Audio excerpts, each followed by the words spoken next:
Steno MJ dictation ऋषि प्रणाली अभ्यास 41 से 52 तक शुरू होती है। स्टार्ट। यदि कोई यह चाहता है कि उनकी बनी हुई चीज़ें दूर दूर तक पहुँचे, सारे संसार में मशहूर हो, तो उसको बड़ी ईमानदारी, मेहनत और लगाव के साथ इस महान काम को करना चाहिए। पर आदमी का यह फर्ज है कि दूसरों के सुख दुख को पहचाने, उनकी मुसीबत में मदद करे और यदि समय पड़े और हो सके तो उनके सारे काम का बंदोबस्त कर दे। पैराग्राफ। क्यों महोदय जी, आपकी उस दर्जी के बाबत क्या राय है? कपड़े खूब अच्छे सीता है, उसके बने हुए कपड़े पहनने से जी खुश हो जाता है।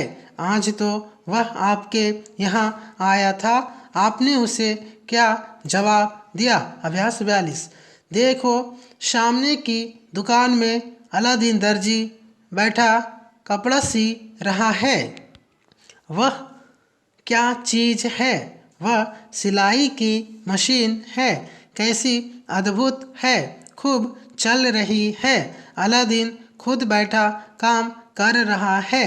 अलादीन बहुत होशियार दर्जी है, वह बहुत अच्छे कपड़े सीता है। मोहन ने उसको बनाने को कोट का कपड़ा लेकर दिया। उसने फौरन मोहन की नाप लेकर कपड़े को काट डाला, फिर कपड़ा सीकर उसको दे दिया। पैराग्राफ। यह जर्मनी की मशीन है, इसका दाम हिंदुस्तान के कई अखबार में छपा था। हम भी एक मशीन मोल लेंगे। अभ्यास 43। जिस तरह जाड़े में धूप अच्छी लगती है, उसी तरह गर्मी में छाया भली मालूम होती है। गर्मी में इधर दोपहरी आई, उधर लोग घरों में छिपने लगे। कुछ लोग पेड़ के नीचे चारपाई बिछाकर आराम करते हैं, मगर जो मज़ा नीम की छाया में आता है वह कहीं नहीं आता। नीम की पत्तियां बहुत घनी होती है, धूप को नीचे नहीं आने देती। नीम की हवा भी ठंडी होती है। नीम की पत्तियां आरी की तरह कटावदार होती है, इनका रंग हरा होता है। इसको देखकर आँखों को ठंडक आती है। पैराग्राफ। नीम की पत्तियों का पानी सुरमा में मिलाकर अंजन बनता है, इसे आँखों में लगाते हैं। इसके लगाने से आँखों की बीमारियां जाती रहती है। नीम की टहनी से दातुन बनता है, दातुन करने से दांत साफ और मजबूत होते हैं। पैराग्राफ। लड़कों, क्या तुमने नीम को रोते हुए देखा है? कभी कभी नीम के तनों से पानी निकलता है, उसे नीम का रोना कहते हैं। यह पानी भी दवा के काम आता है। अभ्यास 44। हामिद, आज हमारी बकरी कहाँ गई? अम्मा, बेटा कहीं बाहर खेत में चर रही होगी। हामिद, अम्मा वह क्या खाती है? अम्मा, घास खाती है और कुछ नहीं। हामिद, क्या घास और कुछ नहीं? अम्मा, हाँ, वह सानी भी खाती है और अगर रोटी दी जाए तो रोटी भी खा लेती है। हामिद, और पत्तियां भी खा लेती है? अम्मा, हाँ, पत्तियां भी खा लेती है। पीपल की पत्तियां बड़े शौक से खाती है। हामिद, अम्मा, उसके थनों में दूध कहाँ से आता है? अम्मा, जो कुछ वह खाती है उसका दूध बनकर थनों में जमा हो जाता है। पीपल के पत्तों से बहुत दूध बनता है। अभ्यास 45। लड़कों, क्या तुमने कभी रेलगाड़ी देखी है? लकड़ी और लोहे के बहुत से बड़े बड़े डिब्बे होते हैं, उनको जंजीर से जड़ देते हैं। उसमें आदमी के बैठने के वास्ते बेंच है। आगे एक इंजन लगा हुआ है जो गाड़ी को खींचता है। पारा इंजन लोहे की एक बहुत बड़ी मशीन है। उसमें बहुत सा पानी भरा रहता है और हर वक्त आग जलती रहती है। इससे भाप बनती है। यह भाप इंजन के अंदर रहती है। इसी से इंजन चलता है। पर रेलगाड़ी से बहुत लाभ है। इसके द्वारा दूर दूर का सफ़र कुछ घंटों में किया जा सकता है। इससे अकाल का डर भी जाता रहता है।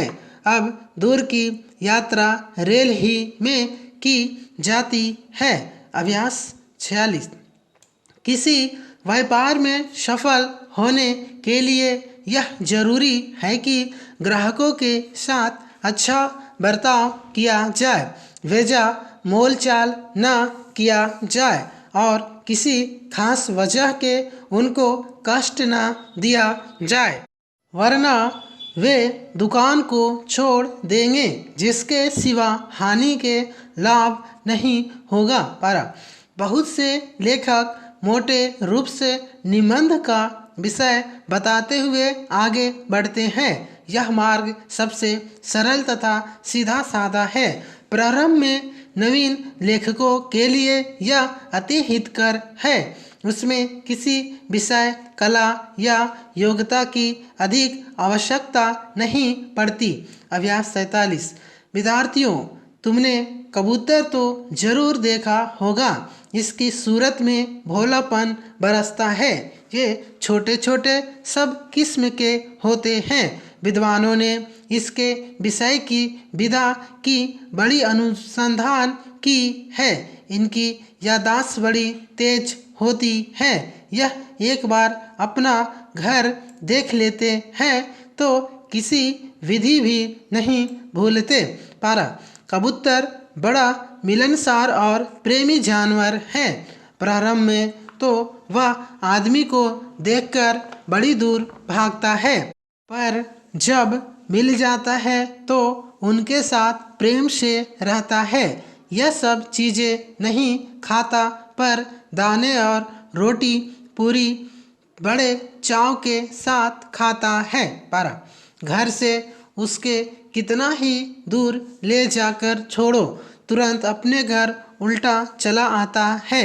इसको ज़्यादा वक्त नहीं लगता, अटकल से खोजने में वक्त लगता है। यह बड़ी ही समझदार चिड़िया है। अभ्यास 48। मैं आम खाता हूँ, तुम क्या खा रहे हो? राम तो पहले ही खा चुका है, सोहन ने भी तो खाया है। जब मैं आम खा रहा था तो वह पहले ही से आ डटा, पर राम उसके भी पहले ही आ चुका था। सोहन ने भी खूब आम खाए। गोविंद भी एक किनारे बैठा आम खाता था और जो कुछ आम खा चुकता था उसकी गुठली सोहन पर फेंक देता था। रात 8 बजे या तो मैं दूध पी रहा हूँगा या पी चुका हूँगा। दूध तो मैं और पहले पी चुका होता, मगर कैसे पीऊँ? घर में कोई था ही नहीं। भाई कहीं घूमने जा रहे होंगे और रमेश कहीं खेलता होगा। आखिर क्या वे लोग नहीं पिएंगे?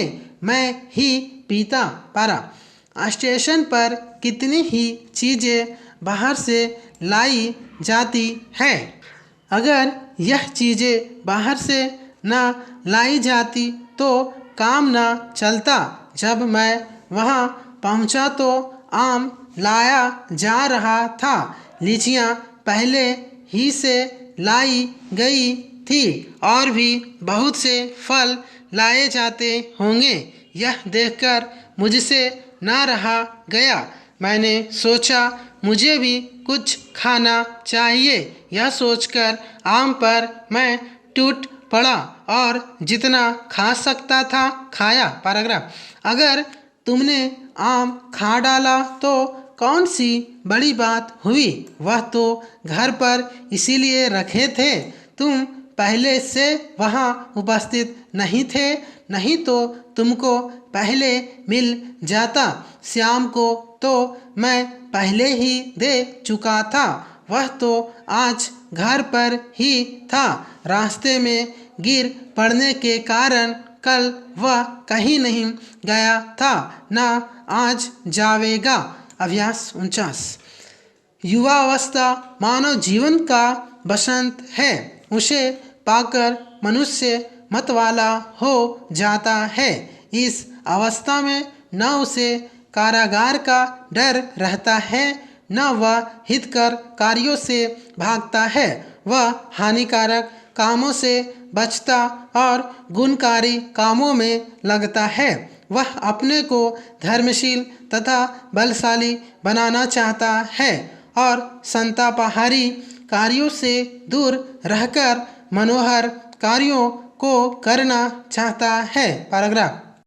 यह तेल वाले, आम वाले, कोचवान, इक्केवान, चरवाहे आदि अधिकतर बुद्धिहीन होते हैं।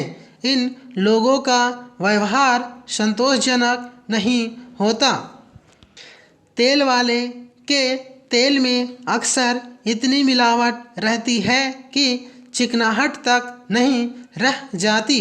दूध वाले तो कभी कभी दुगना या तिगुना तक पानी मिलाते हैं, यहाँ तक कि दूध का मीठापन तक निकल जाता है।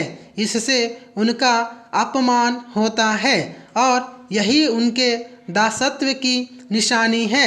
ऐसे कामों के लिए कोई भी अक्लमंद नहीं कहा जा सकता।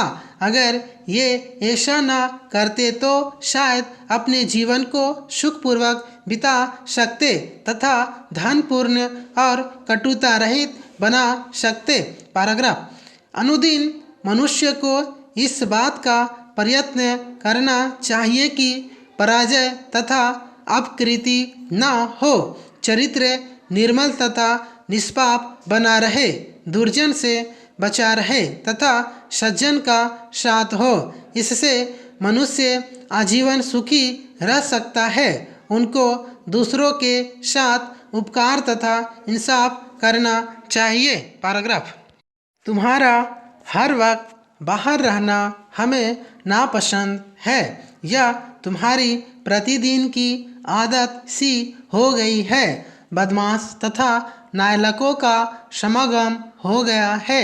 यह चिरकाल तुम्हारे जीवन यात्रा को सफल होने से रोकेगा। इसके कारण तुम अभी से दुष्कर्म में फंस गए और तुम्हारी आदत कुचाल की पड़ गई है। अब ना तुम पेट भर खाते हो, ना तुमको सहोदरों का ख्याल है। हर रोज बस समझोलियों के साथ फिरा करते हो। यदि तुम यथाशक्ति अपने को इन कमबख्तों से दूर रखने का प्रयत्न ना करोगे तो तुम्हारा हाल बेहाल हो जाएगा।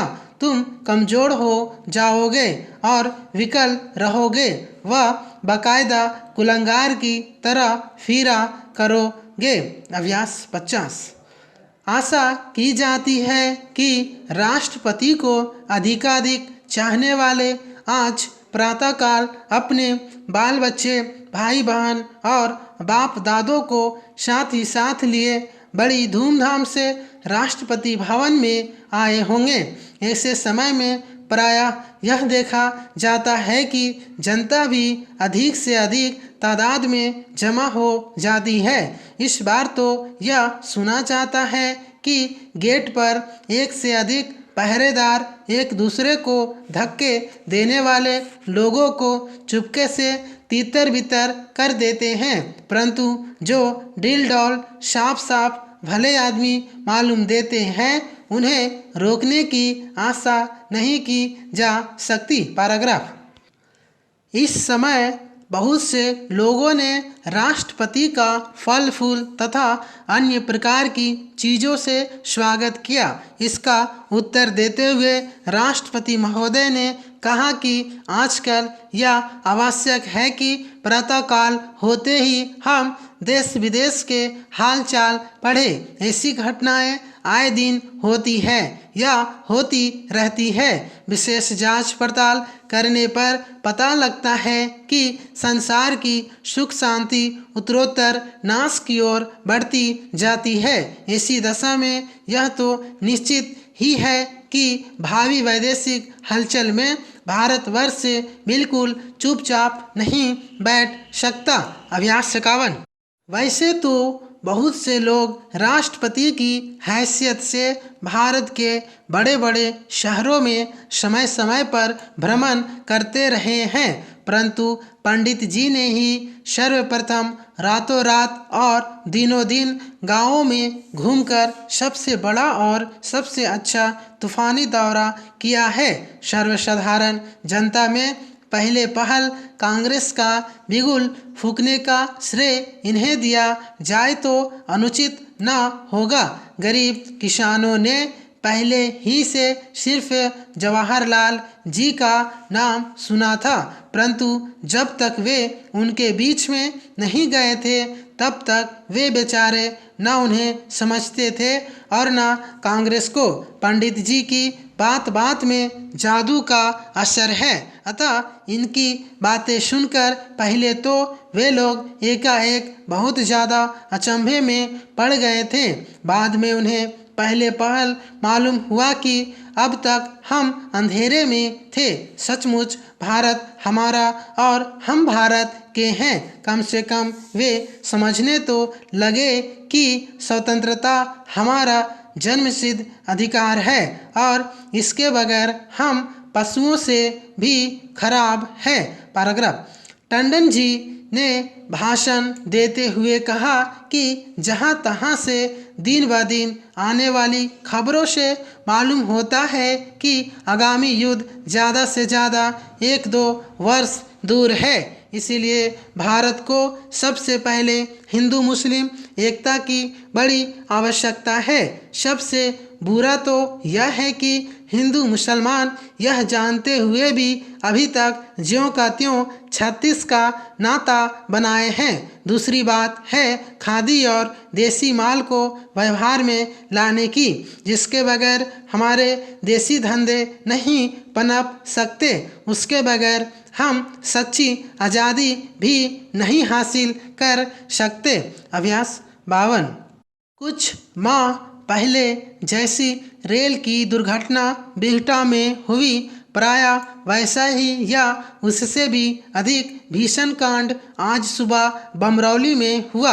कहा जाता है कि जिस समय लगभग 5 बजे सुबह बमरौली स्टेशन पर एक मालगाड़ी लूप लाइन पर ली गई, उस समय तूफान मेल के लिए सिग्नल न गिराया गया था। इस समय घना कोहरा होने के कारण मेल के ड्राइवर को कुछ दिखाई न पड़ा। जैसे ही मालगाड़ी रुकने वाली थी वैसे ही तूफान मेल का आमना सामना होने से दोनों गाड़ियां बुरी तरह से लड़ गई। फलतः उसी समय कई आदमी सदा के लिए सो गए और बहुतेरे इस प्रकार से घायल हो गए कि उनका बिल्कुल अच्छा होना हमेशा के लिए असंभव सा हो गया है। इस समय बमरौली से सर्वप्रथम डिविजनल सुपरिंटेंडेंट को सूचना कर दी गई है और वे सबसे पहले घटनास्थल पर पहुंचे। इसके लगभग 7 बजे एक रिलीफ ट्रेन पहुंच गई। तत्पश्चात मोटर वालों से खबर मिलने पर शहर में यह समाचार उस प्रकार से फैला जिस प्रकार से जंगल में आग फैलती है। फिर क्या था, इधर उधर से समाज सेवकों के दल जिस किसी प्रकार बन सका उसी प्रकार पीड़ितों की सहायता के लिए पहुँचे। इन सब ने सबसे पहले मुर्दों और घायलों को निकालकर आवश्यक प्रबंध किया। जो सख्त घायल थे उनके लिए लारियां बुलाकर उन्हें अस्पताल भेजा। इसी प्रकार जो बच गए थे उनके लिए भी यथोचित प्रबंध कर दिया गया। इसी समय हजारों आदमी इस दर्दनाक दृश्य को देखने और यह जानने के लिए पहुंचे कि दुर्घटना किस प्रकार और किस कारण से हुई। इस संबंध में सरकारी तौर से भी जांच शुरू हो गई, जिनकी जान किसी प्रकार से भी बच सकी थी। उनके चेहरों की ओर गौर करके देखने से मालूम होता था कि वे सब अनन्य भक्ति से ईश्वर की धन्य धन्य मना रहे थे। समाप्त। Thank you.